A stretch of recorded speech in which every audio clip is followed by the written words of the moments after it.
The spaceship descended silently through Earth's atmosphere, its sleek metallic surface glowing faintly as it cut through the clouds. Inside, 5 alien girls sat huddled together, their wide eyes filled with fear and uncertainty. Their home planet was gone, destroyed by a war they barely understood. The only thing they had left was each other, and now this strange new world they were about to land on. The ship shuddered violently as it broke through the last layer of clouds, sending sparks flying across the control panel. None of them knew how to fix it. They weren't pilots or engineers. They were just survivors. Lyra, the oldest among them, gripped the edge of her seat tightly. Her long silver hair shimmered faintly in the dim light, and her violet eyes scanned the controls, desperately hoping for some sign that things might work out. But there was nothing she could do. With one final jolt, the ship crashed into a dense forest, skidding across the ground before coming to a stop. For a moment, no one moved. Then Nyla, the youngest, let out a small whimper. She was clutching, her knees to her chest, her bright green skin trembling slightly. Sarah reached over and placed a comforting hand on her shoulder. "It's okay," she whispered softly, though her voice betrayed her own nervousness. Tenna and Venna exchanged worried glances, but said nothing. All of them turned to Lyra, waiting for her to take charge. "We need to get out of here," Lyra said finally, her voice calm despite the chaos around them. "This ship won't hold up much longer." One by one, they climbed out of the wreckage, stepping cautiously onto Earth. Soil. The air smelled different, richer somehow, tinged with the scent of pine trees and damp earth. Sunlight filtered through the leaves above, casting dappled shadows on the ground. It was beautiful, yet utterly foreign. None of them had ever seen anything like it. They didn't have time to take in the scenery. Smoke began rising from the damaged ship, and the sound of distant voices reached their ears. Humans. They didn't know whether these humans would help them or harm them, but they couldn't stay here. Gathering what little belongings they had salvaged from the crash, they started walking deeper into the woods. Hours passed, and exhaustion set in. The girls were used to advanced technology, not trudging through rough terrain on foot. By the time they stumbled upon a road leading to a small town, night had fallen. Lights flickered in the distance, and the hum of vehicles filled the air. Steeling themselves, they approached cautiously, sticking to the shadows until they found a place where they could observe without being seen. What they saw confused them. Humans rushed about, going in and out of buildings, talking loudly and laughing. Some carried bags filled with food, while others held devices that glowed brightly in their hands. Everything seemed so normal, so ordinary, and yet none of the humans looked anything like them. Their pale skin, unusual eye colors, and unique features made the girls stand out painfully. Before they could decide what to do next, a group of men in uniforms appeared. They spoke quickly, pointing at the sky and gesturing toward the forest. One of them held a device that beeped steadily, its screen flashing with numbers and symbols. The girls froze, realizing they had been detected. Without hesitation, they ran, darting between buildings and alleyways, until they lost sight of their pursuers. By morning, they were cold, hungry, and scared. That's when a van pulled up beside them. A woman stepped out, her face kind but wary. "Are you hurt?" she asked gently, holding out her hands to show she meant no harm. The girls hesitated, unsure of what to do. But something in her tone reassured them, and they allowed her to lead them into the vehicle. The woman took them to a large building filled with other humans. At first, everyone stared. Whispers echoed around the room as people pointed at the girls' strange appearances. Some looked curious, others frightened, but none offered to take them in. Days turned into weeks, and still no family came forward to adopt them. The girls grew quieter, their hope fading with each passing day. Then, one afternoon, a man walked into the building. He was tall and broad-shouldered, with graying hair and a scowl etched deeply into his face. His name was Ethan Blake, and he wasn't happy to be there. He had been summoned by the authorities after refusing multiple requests to consider adopting the girls. Now, standing in front of them, he crossed his arms and frowned even harder. What's wrong with everyone else? He muttered under his breath, glaring at the social worker who had accompanied him. Why won't anyone take them? They're different, the social worker replied hesitantly. People are afraid, Ethan snorted. Afraid? Of 5 kids? He shook his head in disbelief. Turning his attention back to the girls, he studied them carefully. There was something about them that intrigued him, not just their appearance, but the way they clung to each other, as if drawing strength from their bond. He sighed heavily, rubbing the back of his neck. Fine, he said gruffly. I'll take them. The girls exchanged surprised looks. None of them expected this grumpy-looking man to step forward when everyone else had turned away. But there was something in his voice, a hint of determination that made them feel safe. For the first time since arriving on Earth, they dared. The hope again dawned as Ethan led them out of the building, and toward his truck. He couldn't help but wonder what he had gotten himself into. These girls were unlike anyone he'd ever met, and he had no idea how to care for them. But as he glanced at their hopeful faces in the rearview mirror, he realized one thing. They needed him, and maybe, just maybe, he needed them too. Ethan's cabin was nothing like the girls had imagined. Nestled deep in the woods, it was small and rugged, with wooden walls that creaked when the wind blew. There was no internet, no television, and barely any phone signal. To the girls, it felt like stepping back in time. For Ethan, it was home, a place where he could be alone, away from the noise and complications of the world. When they arrived, Ethan didn't waste any time showing them around. This is the living room, he said gruffly, waving a hand at the sparsely furnished space. A worn-out couch sat against one wall, and a fireplace stood in the corner, its bricks blackened from years of use. Kitchen's over there. Bedrooms upstairs. Don't touch anything you don't need to. His tone left no room for questions. The girls exchanged glances, but said nothing. They weren't used to being spoken to so bluntly, but they understood that this man wasn't like the others they'd met. He wasn't kind or gentle, but there was something honest about him.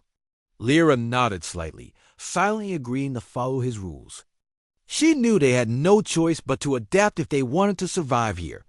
Ethan disappeared into the kitchen, leaving the girls standing awkwardly in the middle of the room. Nyla, the youngest, plopped down on the couch and crossed her arms.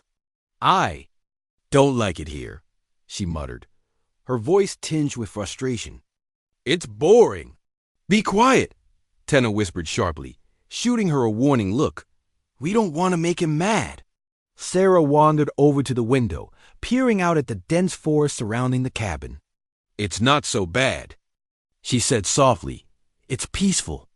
Venna, who hadn't said much since arriving, curled up on the floor and hugged her knees. She missed their old life, their planet, their family, everything. But she knew there was no going back. All they had now was this strange new world, and the grumpy man who had taken them in. As the days passed, the girls began to settle into a routine. Ethan kept mostly to himself, spending hours tinkering with old machinery in his workshop or chopping wood outside. He rarely spoke to them, unless it was to give instructions or ask if they needed anything. The girls tried to stay out of his way, sensing that he valued his privacy. But despite his cold exterior, they couldn't help noticing little things about him. He always made sure there was enough food in the house, even though he ate sparingly himself. When Nyla accidentally knocked over a lamp one evening, he didn't yell at her like she expected. Instead, he simply picked it up and fixed it without a word. And every night, before going to bed, he checked the locks on the doors and windows. Ensuring they were safe, Lyra decided to take the initiative. If they were going to live here, they needed to learn how to communicate better. She started paying closer attention to Ethan's words and gestures, trying to pick up on the nuances of human language. Whenever he spoke, she repeated his sentences. In her mind, practicing the sounds until she could mimic them. One morning, while Ethan was working in the workshop, Lyra approached him cautiously. "Good morning?" she said hesitantly, her voice uncertain.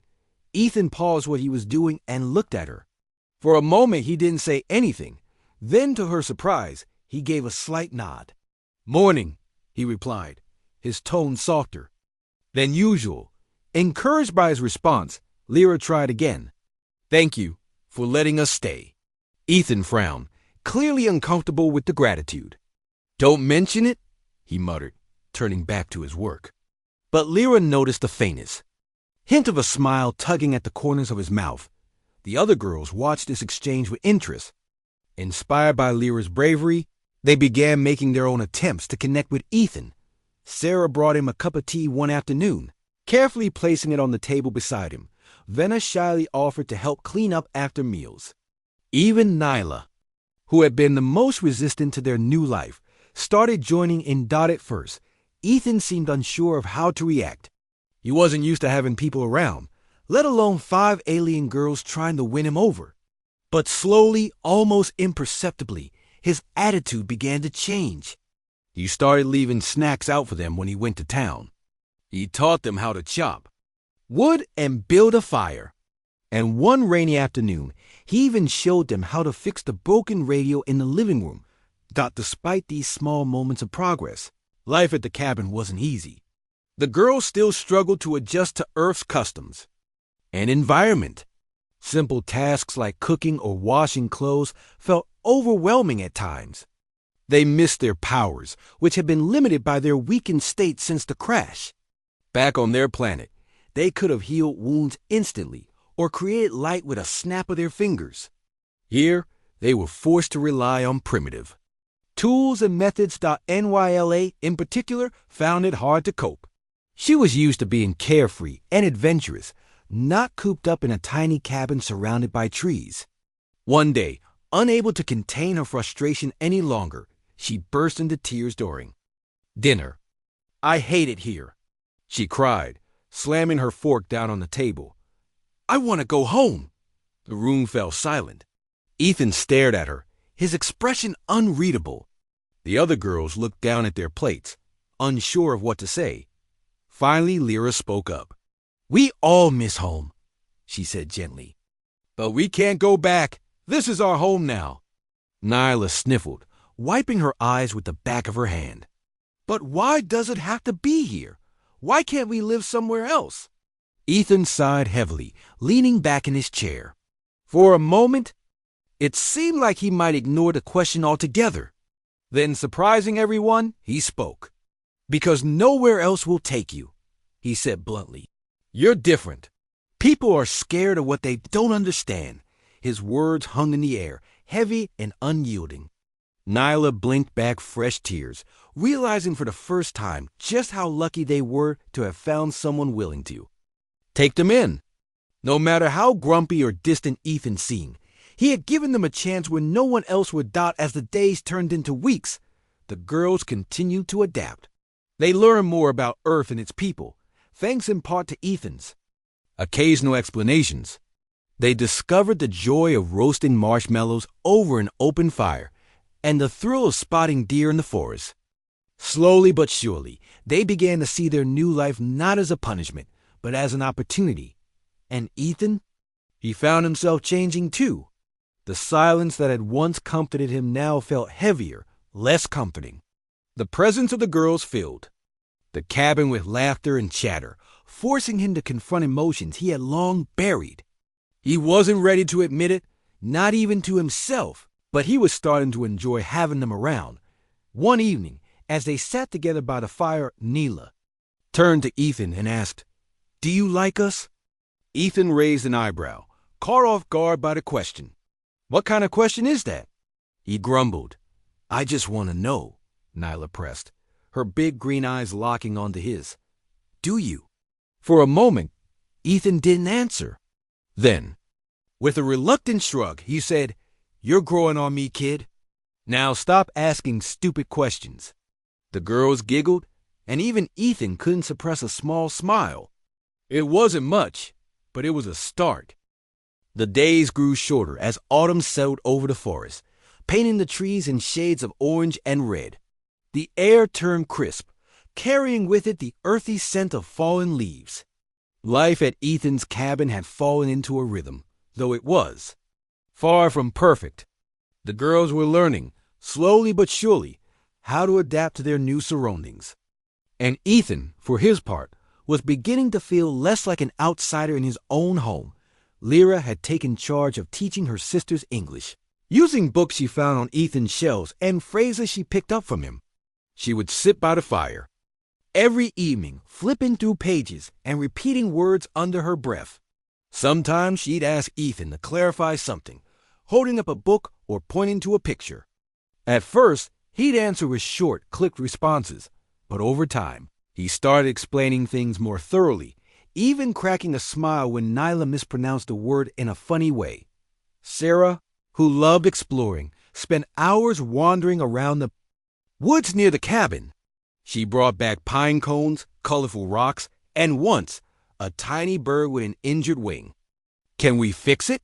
she asked Ethan, cradling the fragile creature in her hands. He hesitated for a moment before nodding and fetching a small box lined with cloth. Together, they cared for the bird, feeding it and keeping it warm until it was strong enough to fly away. When it finally did, Sarah clapped her hands in delight, her golden eyes sparkling with joy. TNNA, the quietest of the group, had discovered Ethan's old toolbox in the workshop. She was fascinated by the tool's inside hammers, screwdrivers, wrenches, and watched intently whenever Ethan worked on repairs around the cabin. One day, she mustered the courage to ask if she could try. To her surprise, he handed her a hammer and showed her how to drive a nail into a piece of wood. Her face lit up with pride when she succeeded, and soon she was helping him with small tasks, her confidence growing with each passing day. Venna, still the shyest of the sisters, found comfort in drawing. She used scraps of paper and pencils she found in the house to sketch pictures of their old planet, their family, and their new life on Earth.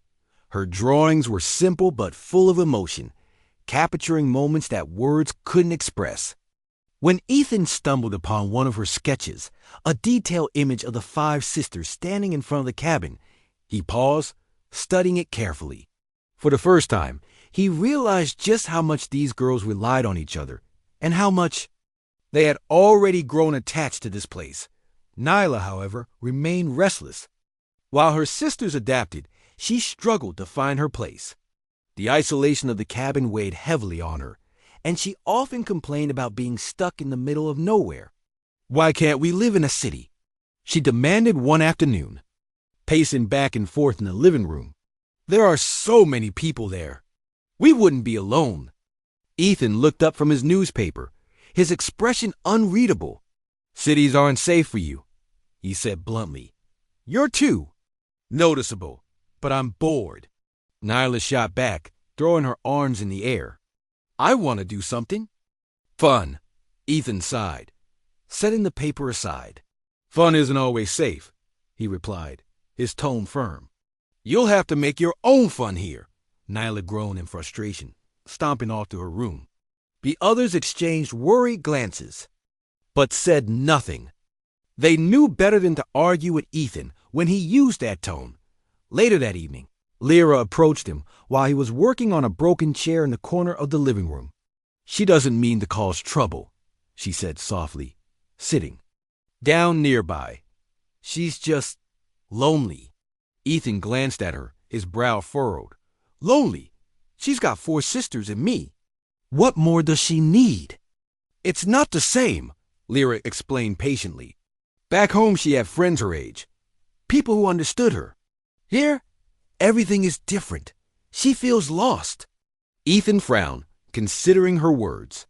He wasn't good at dealing with emotions, especially those of children or alien girls for that matter. But he understood loneliness all too well. After a long pause, he nodded slightly. "All right," he said gruffly. "Maybe we can find something to keep her busy." The next morning, Ethan surprised everyone by announcing that they were going into town. The girls' eyes widened in excitement. except for Neela, who crossed her arms skeptically. "What's in town?" she asked, narrowing her eyes. "You'll see," Ethan replied, grabbing his keys. "Come on, let's go." The drive to town was quiet, the girls pressing their faces against the windows as they took in the sights.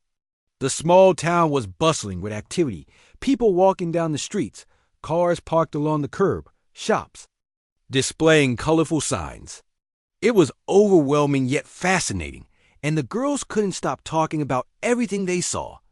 Ethan pulled up in front of a small hobby shop and gestured for them to get out. Inside, the store was filled with shelves of craft supplies, puzzles, board games, and art materials. The girls wandered around wide-eyed, touching everything within reach. Nyla lingered by a display of musical instruments, her fingers brushing against the strings of a small guitar. "Pick something," Ethan said, surprising them all. "Anything you like." The girls hesitated, unsure if he meant it. "Really?" Tenna asked, clutching a set of paints tightly. "Yeah," Ethan replied, shrugging. "Consider it a thank you for not driving me crazy." That broke the tension, and the girls laughed, scattering to choose their gift. Nyla picked the guitar, her earlier frustration melting away as she held it in her arms. Sarah chose a sketch pad and colored pencils, while Venna selected a puzzle featuring a picture of a starry sky. Tenna opted for a beginner's woodworking kit, and Lyra found a thick notebook for writing stories. When they returned to the cabin, the atmosphere felt lighter. The girls eagerly explored their new treasures, and for the first time in weeks, Nyla seemed genuinely happy. She strummed the guitar clumsily, giggling at the strange sounds it made. "This is awesome!" she exclaimed, looking up at Ethan with a grin. He rolled his eyes but couldn't hide the hint of satisfaction on his face. "Don't break it," he muttered, heading back to his workshop as the days passed. The girls threw themselves into their new hobbies. Sarah began creating detailed drawings of the forest, capturing its beauty in vibrant colors. Venna worked on her puzzle late into the night, determined to finish it. Tenna built miniature furniture out of scrap wood, proudly showing off her creations to anyone who would look. And Nyla practiced the guitar daily, filling the cabin with cheerful melodies. Even Lyra found joy in her notebook, jotting down memories of their old planet alongside observations of their new life. She wrote about the kindness of Karen, the neighbor who occasionally stopped by with fresh-baked cookies. She described the sound of rain tapping against the roof and the way Ethan's scowl softened when he thought no one was looking. For Ethan, watching the girls thrive brought a sense of fulfillment he hadn't felt in years. The cabin, once silent and empty, now buzzed with energy. He found himself smiling more often, even laughing at Nyla's antics when she tried to play songs she didn't know. Though he would never admit it aloud, he was grateful for their presence. One chilly evening, as they gathered around the fire, Neela suddenly spoke up. "Ethan," she said, looking at him earnestly, "do you think we'll ever belong here?" The question caught him off guard. He stared into the flames, thinking carefully before answering. "Belonging isn't about where you are," he said finally. "It's about who you're with. You've got each other. And—" he paused, clearing his throat awkwardly. "And you've got me." The girls exchanged smiles, their hearts swelling with warmth. For the first time since arriving on Earth, they truly felt like they had a home. And Ethan, though he would never say it, felt the same way. The peace at Ethan's cabin didn't last long. One crisp morning, as the girls were helping him stack firewood outside, a car pulled up along the dirt road leading to the house. It was an unfamiliar vehicle, its shiny black paint and official looking, emblems standing out against the rugged forest backdrop. The driver stepped out, wearing a suit that looked far too formal for the wilderness. He was followed by another man carrying a clipboard. Ethan frowned, setting down the log he'd been holding. "Who are you?" he called out, his voice sharp and wary. The suited man smiled politely, but kept his distance. "Mr. Blake? My name is Agent Carter. We're from the Department of Special Investigations. We've received reports of unusual activity in this area." "Unusual activity?" Ethan repeated, crossing his arms. What kind of reports? Agent Carter glanced at the girls, who had gathered behind Ethan, their faces tense with unease. We've had sightings of strange lights coming from your property, he explained. And some locals mentioned seeing individuals who don't quite look ordinary. Ethan stiffened, his jaw tightening. He knew exactly what they were referring to the girls' occasional use of their powers when they thought no one was watching. They weren't supposed to draw attention, but living so close to nature made it hard for them to resist. Sarah had used her light ability to guide herself through the woods at night, and Tenna had accidentally sparked the tool in the workshop with her touch. Small things, but enough to raise suspicion. We haven't done anything wrong, Ethan said, firmly, stepping forward to block the agent's view of the girls. This is private property. You have no right to snoop around here. Agent Carter held up his hands in a placating gesture. We're not here to accuse anyone, Mr. Blake. We just want to ensure public safety. If there's something unusual happening, we need to investigate. Before Ethan could respond, Nyla stepped forward, her green skin glowing faintly under the morning sun. We're not dangerous, she blurted out, her voice tinged with frustration. We're just trying to live our lives. The agents exchanged glances, their expressions shifting from curiosity to concern. Miss, Agent Carter began cautiously, what exactly are you? Tenna grabbed Nyla's arm, pulling her back. Don't say anything else, she whispered urgently. Ethan sighed heavily, running a hand through his hair. This was exactly what he had feared, people poking their noses where they didn't belong. Look, he said, addressing the agents. Again, these girls are under my care. They're not a threat. Whatever you think you saw, it's harmless. Agent Carter nodded slowly, jotting something down on his clipboard. We'll need to file a report, he said. But for now, we'll leave it at that. Just try to keep things low-key. All right? As the car drove away, the tension in the air was palpable. The girls looked at Ethan, their eyes wide with worry. What happens now? Lyra asked quietly. Ethan shook his head, his expression grim. I don't know, but we can't let them come back here. That night, the mood inside the cabin was somber. The girls sat huddled together on the couch, whispering nervously about what might happen next. Even Ethan, usually so stoic, seemed troubled. He paced back and forth in front of the fireplace, his mind racing. They'll come back, Lyra said finally, breaking the silence.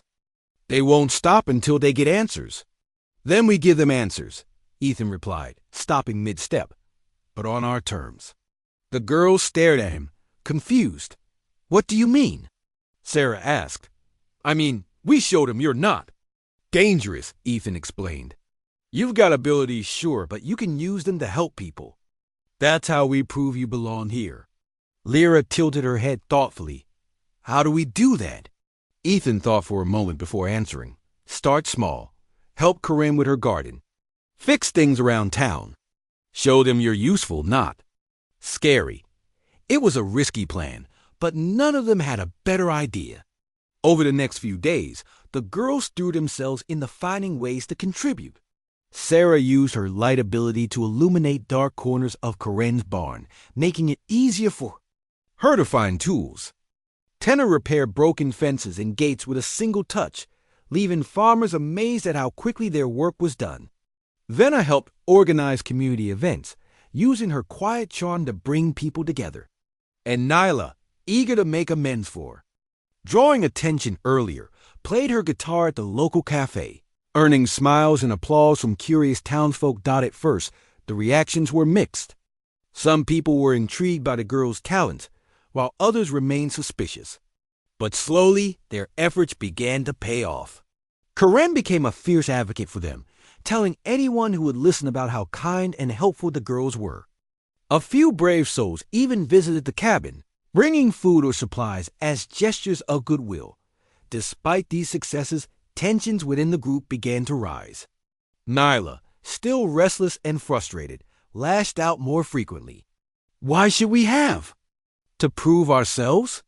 she demanded one evening, pacing angrily in the living room. We didn't ask to be here. Why does everyone treat us like we're monsters? Because they don't understand us, Lyra replied calmly, though her own patience was wearing thin. And yelling isn't going to change their minds. Well, I'm tired of pretending everything's fine, Nyla snapped. I want to go home. You heard what Ethan said, Tenna chimed in, her voice firm. There is no home to go back to. We have to make the best of this. Nyla clenched her fists, tears welling up in her eyes. It's not fair, she whispered, sinking onto the couch. No one spoke after that. The weight of her words hung heavy in the air, reminding them all of the losses they carried. For a long time, the only sound was the crackling of the fire. A week later, disaster struck. A storm rolled in unexpectedly, bringing torrential rain and fierce winds. Trees swayed dangerously, and lightning illuminated the sky in flashes. In the chaos, part of the roof over the workshop collapsed, sending water pouring inside. Ethan rushed out to assess the damage, shouting for the girls to stay indoors. But Lyra ignored him, grabbing a flashlight and hurrying after him. We can help, she insisted. By the time they reached the workshop, the floor was already flooded. Tools floated in the rising water, and sparks flew from exposed wires. Ethan swore under his breath, trying to shut off the electricity before it caused a fire. As he worked, a large beam broke loose from the ceiling, crashing down toward him. Ethan, Lyra cried, instinctively raising her hands. A shimmering barrier appeared between him and the falling beam, stopping it inches from his head. For a moment, everything froze. Ethan stared at the glowing shield, his eyes wide with shock. Then, turning to Lyra, he said hoarsely, You saved me. Lyra lowered her hands, the barrier fading away. I couldn't let you get hurt, she murmured. Behind him, the other girls appeared, having disobeyed Ethan's orders to stay inside. Together, they used their powers to stabilize the structure, dry the floodwater, and repair the damage. By the time the storm passed, the workshop looked almost as good as new. Ethan stood silently, watching as the girls finished their work. When they turned to face him, expecting anger or disappointment, he simply shook his head. You shouldn't have risked yourselves, he said gruffly. But thank you. The girls exchanged relieved smiles, sensing a shift in the air. For the first time, Ethan didn't push them away. Instead, he accepted their help and their differences as part of who they were. As dawn broke over the forest, painting the sky in soft hues of pink and gold, the girls felt a renewed sense of hope. They still had challenges ahead, but they weren't alone anymore. Together, they had faced fear, misunderstanding, and danger, and come out stronger on the other side. The storm had passed, but its effects lingered. The forest around the cabin was damp and quiet, the trees dripping with rainwater as the sun peeked through the clouds. Inside the workshop, Ethan stood leaning against the wall, his arms crossed, as he watched the girls clean up the last of the mess.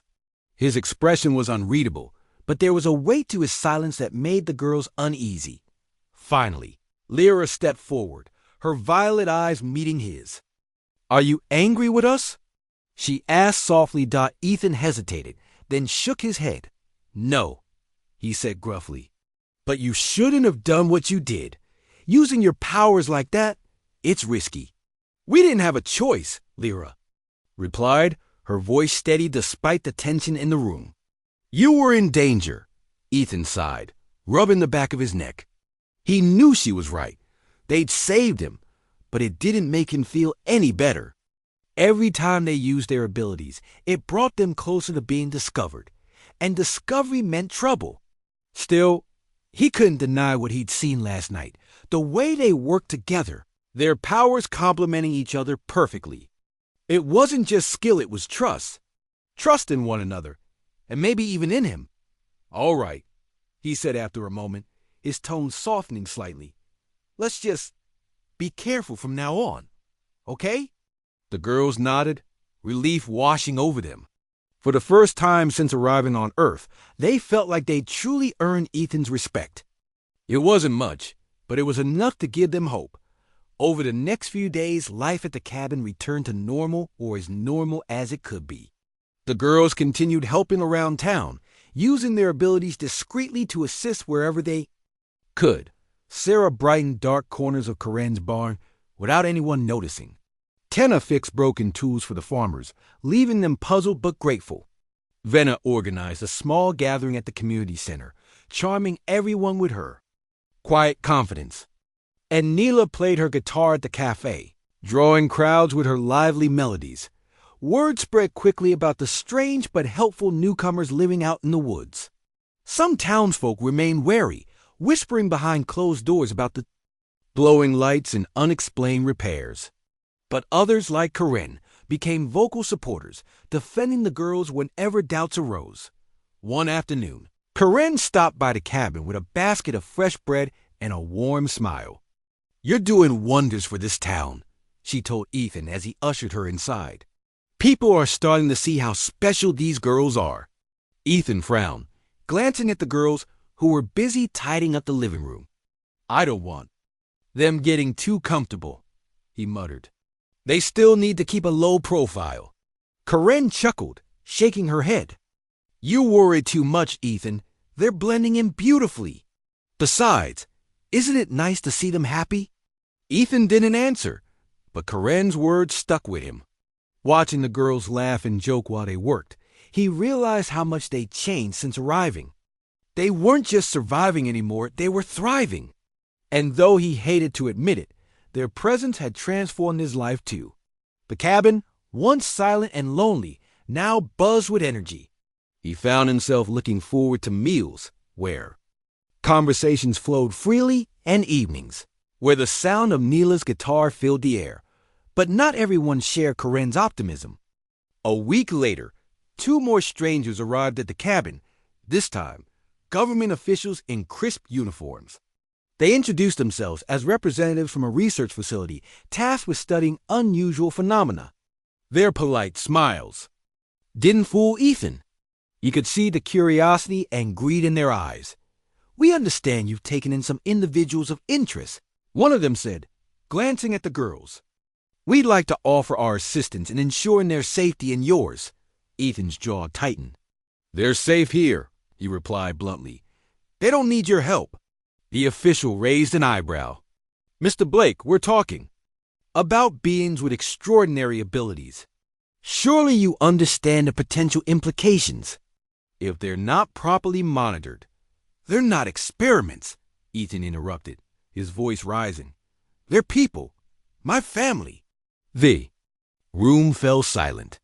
The girls stared at Ethan, their eyes wide with surprise.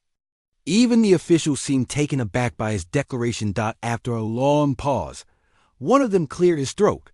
"Be that as it may, Mr. Blake, we can't ignore the risks. We'll need to conduct a thorough evaluation." "No," Ethan said firmly, stepping between them and the girls. "You're not taking them anywhere." The officials exchanged glances, clearly frustrated but unwilling to push further for now. "Very well," one of them said, turning to leave. "But we'll be watching." As their car disappeared down the road, the tension in the cabin eased slightly. The girls looked at Ethan, unsure of what to say. Finally, Lyra spoke up. "Why did you do that? Why did you stand up to them?" Ethan shrugged, avoiding her gaze. "Because no one else will." His words hung in the air, simple yet profound. The girls exchanged glances, realizing just how much Ethan had come to mean to them. He wasn't just their protector, he was there. Ally, someone willing to fight for them when no one else would. That evening, as they sat around the fire, the mood was reflective. Nyla plucked idly at her guitar strings, creating soft, meandering tunes. Sarah sketched quietly in her notebook, capturing the flickering flames. Tenna and Venna whispered to each other, giggling occasionally. Lyra stared into the fire, her thoughts drifting to their old home and their new one. "You really think we belong here?" Nyla asked suddenly, breaking the silence. Lyra turned to look at her, smiling faintly. "I think we're making it work. But what if they come back?" Nyla pressed. her voice tinged with fear. "What if they take us away?" "They won't," Ethan said abruptly, surprising everyone. He leaned forward, his elbows resting on his knees. "Not if we stick together. You've got each other, and—" He paused, clearing his throat awkwardly. "And you've got—" Emmy. The girls exchanged smiles, their hearts swelling with warmth. For all his gruffness, Ethan had shown them time and again that he cared. He might not say it often, but his actions spoke louder than words. Later that night, as the fire burned, lo, Lyra approached Ethan, who was sitting on the porch staring at the stars. "Thank you," she said softly, standing beside him. "For what?" he asked, raising an eyebrow. "For everything," she replied simply. "For letting us stay. For protecting us. For believing in us." Ethan grunted, shifting uncomfortably. "Don't mention it," he muttered, though his tone softened. After a moment, he added, "You've done all right, kid. All of you." Lyra smiled, sitting down beside him. Together, they gazed up at the sky. The vast expanse of stars reminded them of the journey that had brought them here. It hadn't been easy, and challenges still lay ahead. But for the first time in a long time, they felt like they had a chance to build a new life, a new home, and maybe, just maybe, they'd found exactly where they belonged. The days following the visit from the government officials were tense. Ethan kept a close watch on the road leading to the cabin, half expecting more strangers to show up at any moment. The girls, too, were on edge, their laughter quieter and their movements more cautious. Even Neela, who usually bounced around with boundless energy, seemed subdued. Ethan knew they couldn't keep hiding forever. Sooner or later, someone would come knocking again, and next time they might not leave empty-handed. He needed to plan a way to protect the girls without drawing even more attention to them. But how do you hide 5 alien girls with extraordinary abilities in a world that wasn't ready for them? One morning, as the girls helped him chop firewood, Ethan finally spoke up. "We need to show people you're not dangerous," he said, pausing mid-swing with his axe. "But we have to do it carefully." The girls stopped what they were doing and turned to look at him. "What do you mean?" Lyra asked, brushing a strand of silver hair from her face. "I mean, we use your powers where they can't be ignored, but also can't be traced back to you," Ethan explained. "Help people in ways that make them wonder, but don't give them proof." Lyra frowned, thinking it over. "Like what?" "Like fixing things no one else can fix," Ethan replied. "Or helping out in emergencies when no one's looking. Make yourselves useful, but stay invisible." The idea made sense, but it wasn't going to be easy. The girls had grown used to blending into the background, keeping their abilities hidden. Now, Ethan was asking them to step closer to the spotlight, just enough to change perceptions without revealing too much. Over the next few weeks, the girls put Ethan's plan into action. Sarah started leaving trails of soft light along dark forest paths, guiding lost hikers safely back to town. Tenna repaired broken machinery at the local mill during the night, leaving workers baffled but grateful when everything suddenly worked again. Venna organized a charity drive for families affected by the recent storm, rallying neighbors to donate food and supplies. And Neela, eager to contribute, played her guitar at the cafe every evening, her music lifting spirits and drawing smiles. From everyone who passed by, Karen noticed the changes immediately. "Something's different about this town," she told Ethan one afternoon as they sat on his porch sipping coffee. "People seem happier, more hopeful." Ethan shrugged, pretending not to know what she meant. Maybe they just needed a reminder that good things still happen. Karen smiled knowingly but didn't press the issue. She'd always suspected there was more to Ethan and the girls than met the eye, but she trusted them. If they were behind the sudden wave of kindness sweeping through the community, she wasn't about to question it. Not everyone was convinced, though. Rumors continued to swirl about strange occurrences in the area lights in the woods, mysterious repairs, unexplained rescues. Some townsfolk dismissed them as coincidences or tricks of the imagination, but others remained suspicious. Among them was Mr. Grayson, the owner of the local hardware store, who had never liked Ethan or his reclusive lifestyle. "They're up to something," Grayson muttered to a group of customers one day. "Mark my words, those girls are trouble." His comments spread quickly, fueling fears among those already uneasy about the newcomers. It wasn't long before another visitor arrived at the cabin, this time a reporter from the city, armed with a camera and a list of questions. "I'm here to get the truth," the reporter announced boldly, stepping out of her car. "There are stories circulating about unusual events linked to this property. Care to comment?" Ethan scowled, standing firmly in the doorway. "There's nothing unusual happening here," he growled. "Now leave before I call the sheriff." The reporter hesitated, clearly hoping for a better story, but Ethan's glare left little room for argument. Reluctantly, she climbed back into her car and drove away. As the dust settled behind her, Ethan let out a frustrated sigh. "This isn't going to stop," he muttered under his breath. "They'll keep coming until they find what they're looking for. What do we do?" Lyra asked, appearing beside him. Her voice was calm, but her eyes betrayed her worry.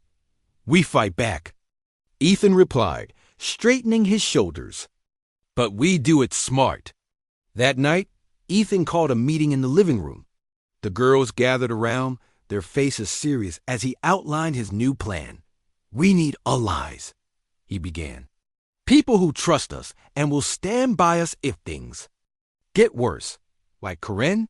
Sarah suggested, her golden eyes lighting up. Ethan nodded.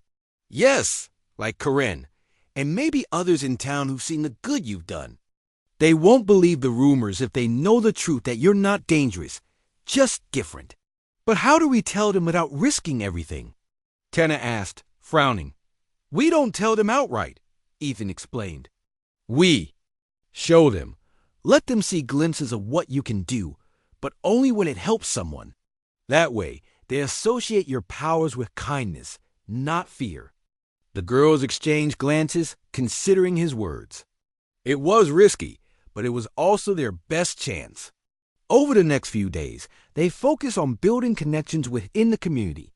Sarah befriended a young boy who often wandered the woods alone, using her light ability to guide him home after dark. Tana struck up conversations with the farmers whose tools she'd secretly fixed, earning their respect with her knowledge of machinery. Venna joined a local book club, charming its members with her thoughtful insights. And Neela performed at the town square, her music drawing crowds and spreading joy wherever she went. Slowly but surely, opinions began to shift. People who had once been wary started to see the girls not as threats, but as valuable members of the community. Even Mr. Grayson softened slightly after Tana helped him repair a stubborn cash register that had been giving him trouble. But the biggest test came when a wildfire broke out near the edge of the forest. Flames tore through the trees, threatening nearby homes and forcing residents to evacuate. The girls watched helplessly as smoke filled the sky, their hearts pounding with fear. "We have to help," L1 Ray said urgently, turning to Ethan. "We can stop it." "No," Ethan replied sharply. "It's too dangerous. If anyone sees you, we don't have a choice." Nyla interrupted, her voice trembling. "If we don't do something, people will get hurt." Ethan hesitated, torn between protecting the girls and saving the town. Finally, he nodded reluctantly. "All right," he said. "But we do it together." Under the cover of darkness, the girls sprang into action. Sarah created barriers of light to contain the flames, while Tena used her touch to extinguish hotspots. Venna coordinated efforts with firefighters, guiding them to areas they might have missed. And Nayla played her guitar softly, calming panicked animals trapped in the blaze. By morning, the fire was under control, and the town was safe. Exhausted but triumphant, the girls returned to the cabin, where Ethan waited anxiously. "You did good," he admitted grudgingly, though his relief was evident. "But you scared me half to death." The girls grinned, their bond with Ethan stronger than ever. For the first time, they truly felt like they belonged not just to each other, But to the world around them, and as dawn broke over the horizon, painting the sky in hues of orange and pink, they knew they'd found their place. The days that followed the wildfire were filled with whispers and wonder. The townsfolk couldn't explain how the flames had been contained so quickly, or why certain areas seemed untouched by the blaze. Some credited luck, others divine intervention. But many began to suspect something, or someone had played a part. Karen was among those who noticed the changes.